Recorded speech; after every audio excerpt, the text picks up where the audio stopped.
ఒక అరెస్ట్ ఒక ప్రభుత్వాన్నే కూల్చేసింది. ఆ అరెస్ట్ ఎవరిదో కాదు, చంద్రబాబు నాయుడు గారిది. ఇవాళ సెప్టెంబర్ 9. ఈ రోజుకి ఆయన అరెస్ట్ జరిగి సంవత్సరం పూర్తయింది. కానీ ఆ అరెస్ట్ కానీ వైసీపీ నాయకులు కానీ, ఇటు తెలుగుదేశం ప్రభుత్వం కానీ, లేకపోతే ఆంధ్రప్రదేశ్ ప్రజలు కానీ ఎవరూ మర్చిపోని రోజు. సో ఇవాల్టి గురించి మీ అభిప్రాయం? చాలా విషాదకరమైన సంఘటన. సెప్టెంబర్ 9 చంద్రబాబు నాయుడు గతంలో 3 సార్లు ముఖ్యమంత్రిగా ఉన్నాడు. నేషనల్ స్థాయిలో రాష్ట్రపతుల్ని, ప్రధానమంత్రుల్ని తయారు చేసినటువంటి చరిత్ర చంద్రబాబు నాయుడుకు ఉంది. తర్వాత టెక్నాలజీకి ఆద్యుడిగా చంద్రబాబు నాయుడు గారు చెప్పుకుంటారు. ఈ ముందు చూపు గల నాయకుడిని కేవలం పగతో, ప్రతీకారంతో, విధ్వంసంతో నాటి పాలకుడు అని పురాణాల్లో ఉంటారు, అసురులు అని. అటువంటి అసుర జాతికి సంబంధించినటువంటి జగనాసురుడు అని, కలికాల జగనాసురుడు అని త్రేతాయుగంలో రావణాసురుడి గురించి చదువుకున్నాము. ఇప్పుడు ప్రత్యక్షంగా చూశారు. ఒక నాయకుడిని అరెస్ట్ చేస్తే తప్పుడు కేసులు పెట్టి స్కీమ్లో స్కామ్ ఎతికి దాంట్లో ఏదో పెద్ద అవినీతి జరిగినట్టు కొండను దవ్వి ఎలికిని పట్టినట్టు చేశారు. ఒక ప్రక్రియ అంటే ఒక నాయకుడిని శాశ్వతంగా అంతమొందించాలన్న పథక రచనలో భాగంగా కొంతమంది క్షుద్ర శక్తులు చేరి దుష్ట పన్నాగం పన్ని రాష్ట్రాలు అప్పట్లో అభిమన్యుడు, మహాభారతంలో అభిమన్యుని పన్నాగం పన్ని ఎలా అయితే కౌరవ సేన సంహరించిందో అట్లాగేందంటే ఈ మోక, ఈ యువజన శ్రామిక రైతు మోక చంద్రబాబు నాయుడిని ఏమైనా సరే అంతమొందించాలని ఒక పథక రచన చేశారు. దాంట్లో భాగంగా ఏంటంటే చంద్రబాబు నాయుడిని అర్ధరాత్రి ఆయన ఏదో లండన్లో ఉన్నట్టు ఒకానొక సందర్భంలో చెప్తాడు జగనాసురుడు, నేను లండన్లో ఉన్నప్పుడు ఎత్తేశారు, నాకేం సంబంధం అంటాడు. అంటే ప్రణాళిక అంతా రచించుకొని బిజ్జల దేవుడు, ఈ బిజ్జల దేవుడు సకల శాఖల మంత్రికి ఒకడు. అప్పుడు ఏంటంటే ఒక కోటరీ ఉన్నిందమ్మా, ఇది కడప గ్యాంగ్ అంటారు వీటిని. మీకు చూడండి, రాష్ట్రంలో ఉన్నటువంటి అప్పుడు ఉమ్మడి రాష్ట్రంలో 13 జిల్లాల్లో ఉంటే 13 జిల్లాల్లో ఉన్నటువంటి వ్యక్తుల్ని పక్కన పెట్టి ఒక కడప గ్యాంగ్ 5 ఏళ్ళు పరిపాలించింది. నేను ఎందుకు ఈ మాట అంటున్నానంటే, ఈ పులివెందల పులిరాజా ఒక గ్యాంగ్ని తయారు చేసుకోండు. అప్పట్లో చీఫ్ సెక్రటరీ ఎవరు? కడపకు సంబంధించినటువంటి వ్యక్తి. అప్పటి డీజీపీ ఎవరు? కడపకు సంబంధించినటువంటి వ్యక్తి.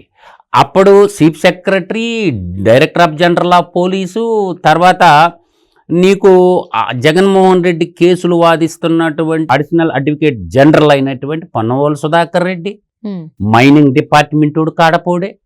తర్వాత నీకు ఈ విధంగా తీసుకుంటూ పోతే తర్వాత రైల్వేలో పనిచేస్తున్న తీసుకొచ్చి లిక్కర్ స్కామ్లో వాడు కడపోడే. మొత్తం ఈ కడప కోటరీ అంతా చేరి ఒక ప్లాన్ చేసుకున్నారు. ఈ కన్వర్షన్, కరప్షన్, కల్తీ రెడ్లందరూ చేరి ఒక దుష్ట పన్నాగం పన్నారు. ఏది శకుని, ఇప్పుడు శని మహాభారతంలో అటు మహాభారతంలో వచ్చేసరికి పాండవులకు కానీ ఇటు కౌరవులకు కానీ వీళ్ళిద్దరూ ఎవరికి శత్రువులు? శకునికి శత్రువు. శకుని ఏం చేశాడంటే తన యొక్క దుష్ట పన్నాగంతో, తన మాయాజాలంతో ఈ కురువంశాన్ని నిర్వంశం చేశాడు. జగన్మోహన్ రెడ్డి తన ఈడీ, సిబిఐ కేసుల్లో నుంచి తప్పించుకోవడం కోసం తండ్రి అధికారాన్ని అడ్డం పెట్టుకొని 43,500 కోట్ల రూపాయలు ప్రజాధనాన్ని లూటీ చేసిన లఫుట్గాడు. ఈ లఫుట్గాడు ఒక సంక్షేమం అనే దాన్ని ఒకటి అడ్డం పెట్టుకొని కేవలం రాజకీయ పార్టీ తన రక్షణ కోసం పుట్టి, ప్రజల సంక్షేమం కోసం అతను రాష్ట్రాభివృద్ధి కోసం కాదు ఆ రాజకీయ పార్టీ పుట్టింది. అది కూడా అతను పెట్టిన పార్టీ కాదు, దాన్ని కొనుక్కున్నాడు. దాన్ని కొనుక్కోవటం వల్ల అది తెలంగాణలో నల్లగొండ జిల్లాలో శివకుమార్ అనే ఒక అబ్బాయి రిజిస్ట్రేషన్ చేపిస్తే దాన్ని కొనుక్కున్నాడు. తద్వారా ఏం చేశాడంటే చంద్రబాబు నాయుడిని అడ్డుదొలిగితే నన్ను ఎదుర్కొనే మగోడు ఆంధ్రప్రదేశ్లో లేడు, నేను అవినీతితో సంపాదించిన 1,000 కోట్ల రూపాయలు ఉన్నాయి, నాకు ఒక మీడియా చాలా ఉంది, అవినీతి పుత్రిక ఒకటి ఉంది కదా, రోత మీడియా ఒకటి ఉంది కదా, అది యాక్చువల్గా ఏంటంటే అది కాంగ్రెస్ పార్టీ కోసం పెట్టుకున్నారు. ఇందిరా టెలివిజన్ అంటే ఇందిరాగాంధీ పేరుతోటి, జగతి పబ్లికేషన్ సాక్షి పేపర్ తోటి, ఇట్లా ప్రజల యొక్క ఆస్తులు మొత్తం కొల్లగొట్టినటువంటి ప్రజాస్వామ్యంలో ఒక గజ దొంగ, ఒక ఆర్థిక ఉగ్రవాది ఎవరన్నా ఉన్నారంటే అది జగన్మోహన్ రెడ్డి. అందువల్ల ఏంటంటే ఈ జగనాసురుడు చంద్రబాబు నాయుడిని అడ్డు తొలగించుకుంటే నాకు ఎదురు లేదు అని చెప్పి ఇంకొక మతాన్ని కూడా అడ్డం పెట్టుకున్నాడు, ఒక బ్లాక్ బుక్ని అడ్డం పెట్టుకున్నాడు. ఇంకోటి కేంద్రంలో వాళ్ళతోనేమో భారతీయ జనతా పార్టీతో సఖ్యతగా ఉంటూ ఇతను మొత్తం మీద కూడా చంద్రబాబు నాయుడిని అడ్డు తగిలించుకోవాలన్న పథక రచనతో స్కీమ్ని కాస్త స్కామ్ చేశాడు. ఈరోజు కేంద్ర ప్రభుత్వమే స్కిల్ డెవలప్మెంట్ అంటుంది. చంద్రబాబు నాయుడు గారు ఒక ఆలోచన చేస్తే ఒక 20 ఏళ్ల ముందు ఆలోచన చేస్తాడు. 20 ఏళ్ల తర్వాత ప్రపంచం ఎలా పయనిస్తుంది, ఏమే టెక్నాలజీ అడాప్ట్ చేసుకుంటే దాన్ని ముందే పసిగడతారు అనమాట. మనకు దానికి తాత్కాలమే హైటెక్ సిటీ. అప్పుడు వాజ్పేయి గారు ఉన్నప్పుడు హైటెక్ సిటీకి సంబంధించినటువంటి ఒక ప్రణాళిక కానీ, ఇంటర్నేషనల్ ఎయిర్పోర్ట్ కానీ, హైదరాబాద్ చుట్టూ అవుటర్ రింగ్ రోడ్డు కానీ, తర్వాత ఐఐటీలు కానీ, తర్వాత బిజినెస్ స్కూల్ కానీ, ప్రైవేట్ ఇంజనీరింగ్ కాలేజీని కానీ ముందు టెక్నికల్ ఎడ్యుకేషన్ బలోపేతం చేశాడు. తర్వాత బయోటెక్నాలజీని బలోపేతం చేశాడు. అట్ట అన్ని రంగాల్లో, సకల రంగాల్లో, అన్ని రంగాల్లో తెలుగోళ్ళు ముందుండాలని చెప్పి వాళ్ళు ప్రపంచవ్యాప్తంగా 70 దేశాల్లో బాబు గారి కోసం ఎందుకు ధర్నాలు చేశారమ్మా? దేనికోసం ధర్నాలు చేశారు? ఆయన మూలాలు బలంగా ఉన్నాయి కాబట్టి, ఆయన మూలాలు ఏంటంటే భావితర బిడ్డల భవిష్యత్తు కోసం పునాదులు వేశాడు. ఆ పునాదుల మీద వాళ్ళ జీవితాలు నిలబెట్టుకున్న రైతులు బిడ్డలు, వ్యవసాయం ద్వారా సంపాదించుకునే రైతాంగ బిడ్డలందరూ కూడా ఏం చేశారు? ఉన్నతమైన చదువులు చదువుకొని విద్యా విప్లవం ద్వారా ఇంజనీరింగ్ కాలేజీల రావడం, టెక్నికల్ ఎడ్యుకేషన్ చేసుకొని విదేశాలు వెళ్ళిపోయి వ్యవసాయం పండించేటటువంటి రైతు బిడ్డలందరూ కూడా డాలర్లు దేశానికి, పౌండ్లు కానీ, ఆస్ట్రేలియా డాలర్ కానీ, ఇప్పుడు యూకే పౌండ్స్ కానీ, యూరప్ దేశాల్లో డాలర్ల రూపంలో తీసుకురావడం జరిగింది. అట్లా సంపదని పెంపుకోవడం. ప్రపంచవ్యాప్తంగా అత్యధిక జనాభా ఉన్న దేశాలు 2. ఇప్పుడు మొదటి ప్లేస్లో భారతదేశం ఉంది, గతంలో చైనా ఉండదు. ఈ జనాభా అధికంగా ఉన్న చోట ఏమవుద్దంటే ఉపాధి అవకాశాలు తక్కువగా ఉంటాయి, కాంపిటీషన్ అధికంగా ఉంటుంది, ప్రభుత్వ రంగంలో ఉద్యోగాలు తక్కువగా ఉంటాయి. మ్యాక్సిమం అంటే ప్రభుత్వ రంగంలో 10 నుంచి 12% ఉంటుంది. మిగతా ప్రైవేట్ రంగాల్లో కానీ విస్తరించకపోతే, టెక్నికల్ ఎడ్యుకేషన్, స్కిల్ డెవలప్మెంట్ పెంచకపోతే పిల్లలకు ఉద్యోగాలు రావని చెప్పి ఒక భావన అనమాట. దాన్ని నేర్పించి ఇతర దేశాలకు వెళ్ళిపోయేటట్టు. తర్వాత communication knowledge most important. Employment చేయాలంటే communication knowledge most important. So అట్లా ఆ విధంగా స్కిల్ డెవలప్మెంట్ అన్ని రంగాల్లో పునాదేసి తెలుగు బిడ్డల్లో ప్రపంచంలో తలెత్తుకొని తిరగాల, ఎక్కువగా సంపాదించాలన్న ఉద్దేశంతో పునాదేసినటువంటి ఒక దార్శనికుడైనటువంటి ముందు చూపుగలటువంటి నాయకుడిని తప్పుడు కేసులు బనాయించి ఆడిటింగ్ కూడా ఏం చేయించారు? ఒక private company audit, Sharath association దొంగ ఆడిట్ చేయించేసి స్కీమ్ ఉన్న చోట దాన్ని స్కామ్గా మలిచి దాంట్లో అరెస్ట్ చేయడం జరిగింది.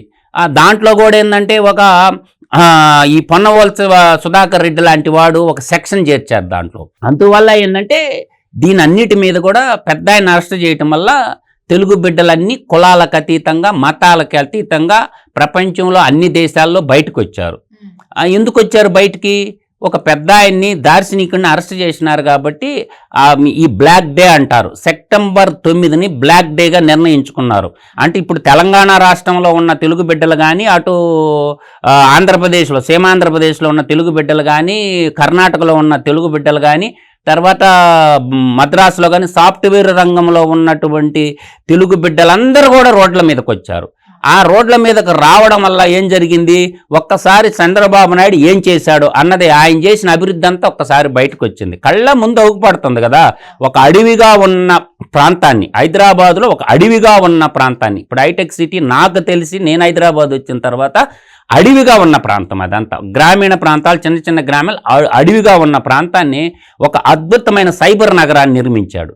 ఆ నిర్మించడం ద్వారా ఇవాళ 9,50,000 మంది భారతదేశంలో వివిధ రాష్ట్రాలకు సంబంధించిన తెలుగు బిడ్డలే కాకుండా అటు కన్నడిగులు కానీ, మరాఠీలు కానీ అందరూ వచ్చి జాబ్ చేసుకున్నారు. వాళ్ళు కూడా బాబు గారి గురించి ఇది బాబు గారు చేసిందని చెప్పుకుంటారు.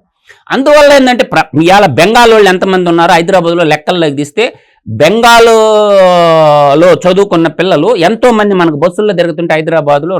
నిన్న ఒక అబ్బాయికి ఛార్జీకి బస్సులో డబ్బులు లేకపోతే నేనే అబ్బాయికి క్యాష్ ఇవ్వడం జరిగింది. అబ్బాయి నాకు గూగుల్ పే చేశాడు. ఎక్కడ విచ్ స్టేట్ ఆర్ యూ అంటే మాది బెంగాల్ అని, ఇక్కడ హైదరాబాద్ సెంట్రల్ యూనివర్సిటీలో చదువుకుంటుండంట, కమ్యూనికేషన్ ఇంజనీరు. సికింద్రాబాద్ పోతా ఉంటే అంటే బెంగాలీలు, కన్నడిగులు, తమిళీలు, మలయాళీలు అట్లా కొన్ని స్ట్రీట్సే ఉన్నాయి హైదరాబాద్లో. మలయాళ ఓనం పండగ చేసుకుంటారు, వాళ్ళు ఇక్కడే సెటిల్ అయిపోయినారు. తమిళీలను ఇక్కడే సెటిల్ అయిపోయి ఉన్నారు. అందువల్ల దీనికి అంతటికి ఆద్యుడు చంద్రబాబు నాయుడు అటువంటి దార్శనికుని, ఒక భ్రష్టాచార్యుడు, నేను ఎందుకు అంటున్నానంటే ఈ పదాలు భ్రష్టాచార్యుడు, ఒక కల్లుడు అంటే తెలుగు పదం, అది దుర్మార్గుడు అని అర్థం. ఒక దుర్మార్గుడు రాజ్యపాలకుడైతే ఏ విధంగా ఉంటుందో ఆలోచించుకోండి మీరు. ఎందుకంటే ఒక మంచోళ్ళని కూడా జైల్లో పెడతాడు. ఎందుకు? ఇప్పుడు కంసుడు ఏం చేశాడు? సొంత మేనమామని జైల్లో పెట్టాడు. ఏది? అనుమానం రాగంతో. ఆమెను ఏం చేశాడు? శ్రీకృష్ణుడు వాళ్ళ తండ్రి వసుదేవుడు ఏం చేశాడు? అనుమానంతో పెడితే ఏం చేశాడు? కంసుడికి ఏం గతి పట్టిందో ఈ జగనాసురుడు, కలికాల జగనాసురుడు అనేవాడు వీడికి దోపిడీ తప్ప. ఎట్లా అంటమ్మా, ఇప్పుడు భారతీయ సిమెంట్ ఉంది, ఆ భారతీయ సిమెంట్ ఫ్యాక్టరీ పెట్టినంత భూములు ఎవరి? అసైన్మెంట్ రైతులు, బడుగు బలహీన వర్గాల రైతుల భూములు అనమాట. ఆ భూముల్లో అన్నిటి ₹1,00,000 ఎకరా చొప్పును కొట్టేశాడు. ఇప్పుడు దాని విలువ ఎంత? ఆ భారతీయ సిమెంట్కి వాడే నీళ్లు ఎవరి? భారతీయ సిమెంట్కి వాడే కరెంట్ ఎవరిది? భారతీయ సిమెంట్కి వాడేటటువంటి సిమెంట్ ఎవరిది? ఇదంతా ప్రజల ఆస్తి, నేషనల్ ప్రాపర్టీ అనమాట. ఈ విధంగా ఏంటంటే ఈ జగనాసురుడు అనేవాడిని ఏదో మానవతా దృక్పథంతో ఒకలాడి ఏడుపులు ఏడ్చాడు ప్రజల్లోకి పోయి. ఒక ఛాన్స్ అంటే ఒక ఛాన్స్ ఇచ్చారు, ఇంక నో మోర్ ఛాన్స్.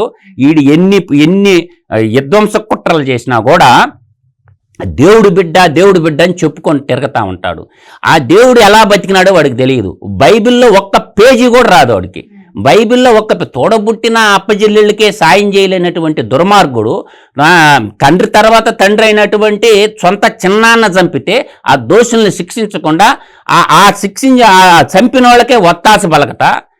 ఈడు ఒక లీడర్ అంటే ప్రజలందరూ తెలుసుకున్నారు, ఈడు దుర్మార్గుడురా, ఈడు కల్లుడురా, ఈడు కలికాల జగనాసురుడురా, కాబట్టి ఈడు భ్రష్టాచారుడురా, ఈడు రాజ్యపాలనకు పనికిరాడు, చీపో అని చెప్పి మొన్న ఆడుకో ఆంధ్ర అని చెప్పి ఒక 11 మెంబర్స్ ఇచ్చారు. నేను అంటుండేది ఏంటంటే రాజ్యపాలకుడు చిత్తశుద్ధితో ఉండాలి. ఇవాళ ఆంధ్రప్రదేశ్ మొత్తాన్ని అప్పుల కుప్పగా మార్చాడు.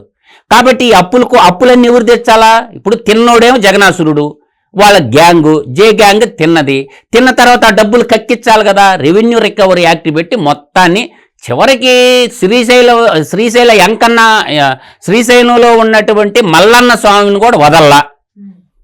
శ్రీశైలంలో ఉన్నటువంటి ఇప్పుడు మనకి ద్వాదశ జ్యోతిర్లింగాలు అంటారు. ఈ ద్వాదశ జ్యోతిర్లింగాల్లో ద్వాదశ అంటే 12 జ్యోతిర్లింగాల్లో 3 జ్యోతిర్లింగాలు ఆంధ్రప్రదేశ్ రాష్ట్రంలోనే ఉంటాయి. ఆ వాటిల్లో ఒకటి శ్రీశైలం. దేవుడి కాడనే ఒక ప్రాజెక్టు తయారు చేసుకొని అజయ్ కల్లం రెడ్డి ట్రస్టీగా ఉంటా దేవుడి భూమిలో కొట్టేసినటువంటి రిజర్వ్ ఫారెస్ట్ స్టేషన్లో పర్మిషన్లు ఎలా వస్తాయి?